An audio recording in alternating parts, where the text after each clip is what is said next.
Have you ever wondered what it would be like to walk in the footsteps of your ancestors? Well, recently I got back from London, England, where I did just that. Now, you might be thinking, Lisa, that sounds really great and fabulous. Okay, it was. But how do I do that? That's what we're going to be talking about in this video today. I'm going to be sharing with you my planning process so that you can enjoy your own family heritage trip, regardless of whether you are going across the ocean or whether you're going 2 counties over. Hey there, if we haven't met before, I'm Lisa with Are You My Cousin? And this YouTube channel is designed to help you find your ancestors, grow your family tree, but not be overwhelmed in the process. So if that sounds like your cup of tea, you're in the right place. So let me give you a little bit of background on this trip that I recently took. So back in July, my husband and I took a vacation over to England. This was a vacation trip primarily. And we spent the first part of that actually having a walking holiday up in the Yorkshire Dales of England. Absolutely beautiful. We enjoy hiking. And if you enjoy that type of activity, I highly recommend it. So the second part of our trip, we actually were in London. Now, I have very deep roots in England and specifically there in London. So this was an opportunity for me, even though it was a vacation trip, this was an opportunity for me to actually walk where my ancestors walked, see the sights that they saw, and really kind of explore that English side of my heritage. And I have to say, my husband was a very good sport through it all. So how did I plan my experiences while I was there in London? How did I decide what it was I wanted to do, where I wanted to go, and what I wanted to experience? Well, the very first thing that when it comes to planning a heritage type trip like this, again, whether you're going to a different country, whether you're just going the next county over, the next state over, you want to decide what is your focus. You have to choose what you're going to focus on, what family line or what ancestor, because you can't do them all at one time, right? So choose which family line or specifically if you have a specific ancestor, what specific ancestor, whose footsteps do you want to quote unquote follow in, right? And then the second part of that is going to be deciding what type of trip you're going to have. Is this going to be a research trip?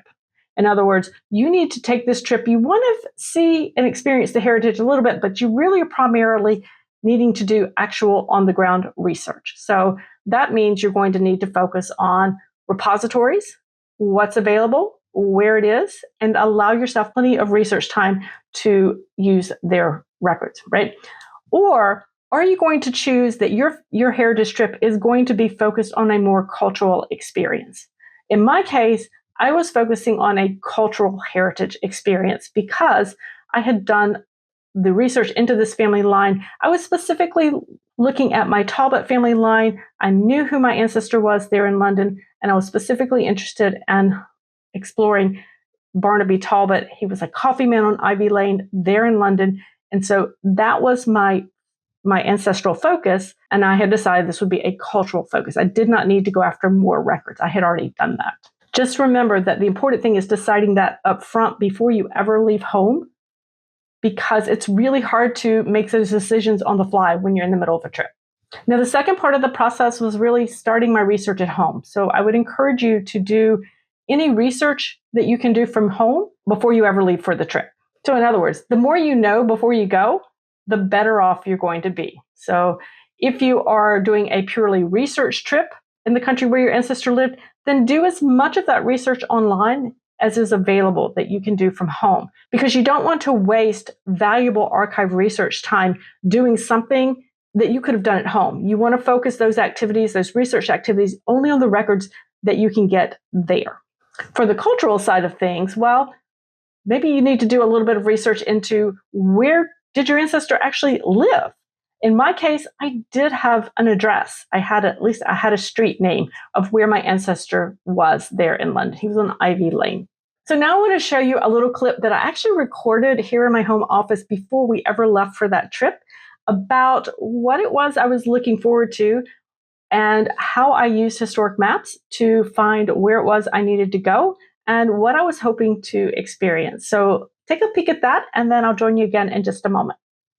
Hey guys, I'm excited to be in my office on a weekend. Actually, I am preparing for my upcoming vacation, which is over to England.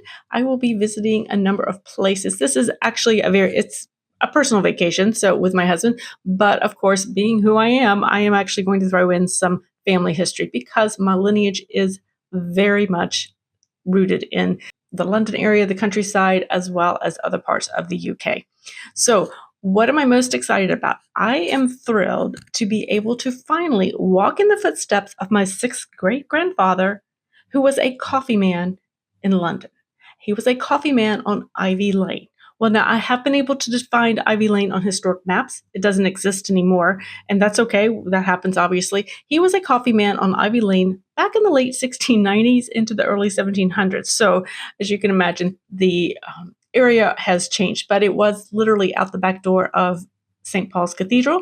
So, I have been able to find it, overlay those historic maps on a current map, and identify the area. So, my plan is to grab a cup of coffee and walk around the area as a nod to my coffee ancestor. Because who knows, maybe that's where I got my love of coffee from.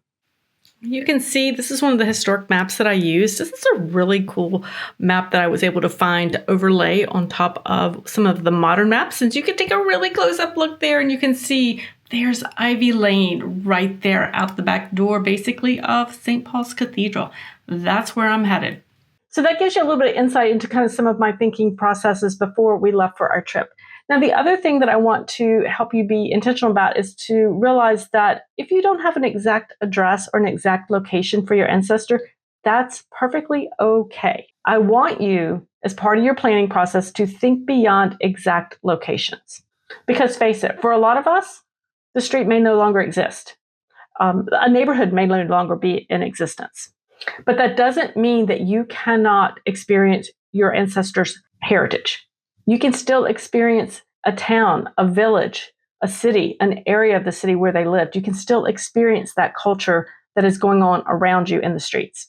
So that brings you to one of my, favorite ways to plan a heritage trip experience. And that is to be very intentional about planning to experience that heritage with all 5 senses. Yes, all 5 of your senses, guys.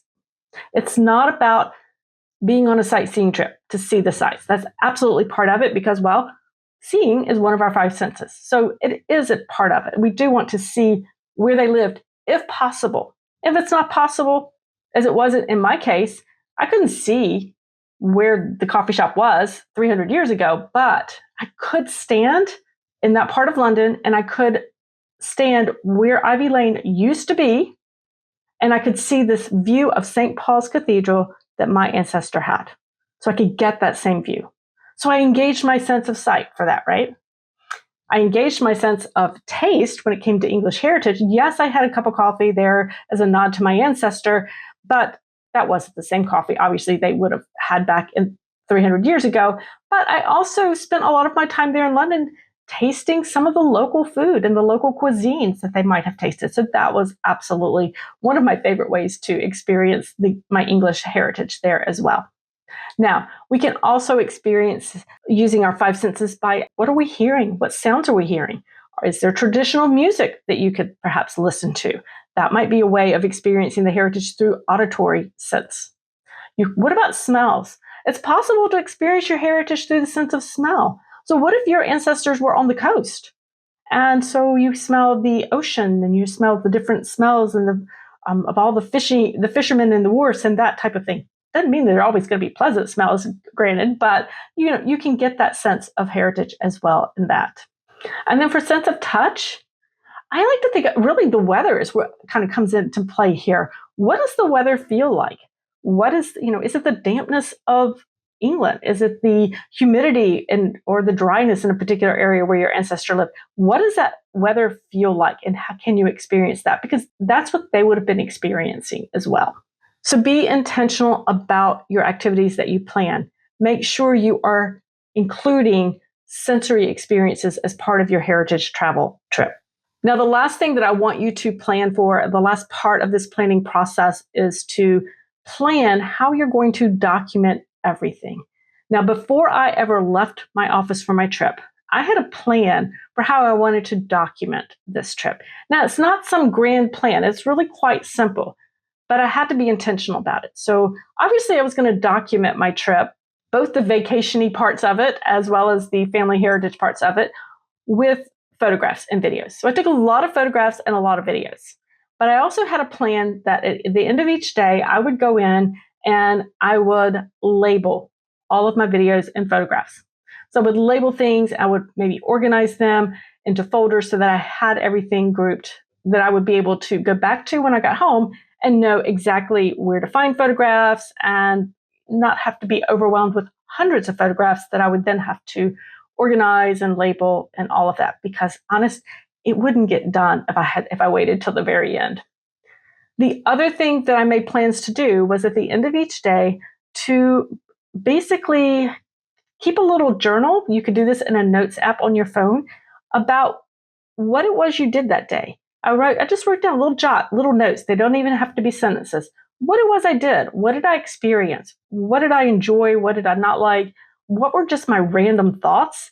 And honestly, guys, what genealogy questions popped up? Because I can guarantee you every day I would have little questions that would pop up and go, I didn't realize the locations between point A and point B were so close. I need to look at that. I bet these families were related. You know how that goes. You're genealogy researchers. You've been there with me on this kind of thing. Those random thoughts pop up, and if you don't write them down, you're going to forget them. And then, guys, I would encourage you at the end of your trip, whether it's at the end of your trip or whether you're back home, just sit down and give yourself a few minutes to really kind of process what it is you actually did. What did you see? What did you hear? What were your overall impressions of your trip? And just kind of let it sink in. I think you might be surprised that sometimes the emotional impact of it can actually be a little deeper. It can resonate a little deeper than you anticipate it would. Now, I would love to hear about your heritage travel experiences, or if you have any upcoming. Where is it your ancestors are calling you to visit these days? I would just really like to hear in the comments kind of what some of your experiences have been. So obviously I'm back home now. I've been back home for a bit, and I've had kind of a chance to process it all and really kind of came up with three, insights that I would definitely want to carry into my next family heritage trip that I do, that I really kind of wanted to share with you.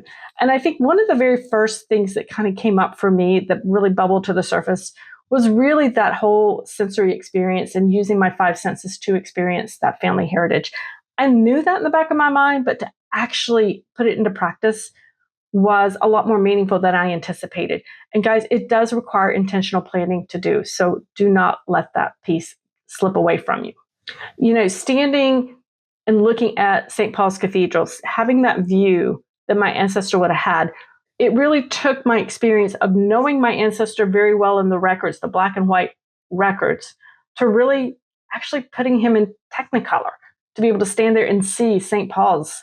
It took the genealogy research being just an academic research kind of project to being just full color and more meaningful experience. So I would encourage you not to overlook that sensory piece and be very intentional in your planning. And the second insight that I came away with was that you actually don't have to have a specific location to have a meaningful heritage experience. I got pretty darn close, quite frankly. I mean, I knew from those old maps where Ivy Lane was, but I also realized that, I didn't have to have that to have a very meaningful experience. I could still explore my English heritage, my English culture of my ancestors in a very meaningful way, even if I didn't have a specific location to go to. So I don't want you to feel like, I don't know where they lived. I just know that they were from England, or I just know that they were from Ireland. That's okay. Sometimes that's all you have, and that's okay. It's your heritage, and you can experience it how you wish to experience it. My third insight that I take away from this trip is that, actually my research and how I view my genealogy research has changed. I've always known that social history was important to my genealogy research, what made our ancestors tick. But this really kind of took it to the next level. In other words, when I came home and started researching not just Barnaby, but other family in that Talbot family line, I really no longer just see names and dates. I see locations. I see interactions with other individuals in that family tree. I see almost a daily life. I'm curious what makes them tick. So it really does this experience has really taken my research kind of turned it on its ear a little bit so that I have to look at it a little bit different. I think it's going to lead to a stronger family tree and to just a fuller story on our ancestry. So this is the part where I'm going to challenge you. What is going to be your family heritage trip?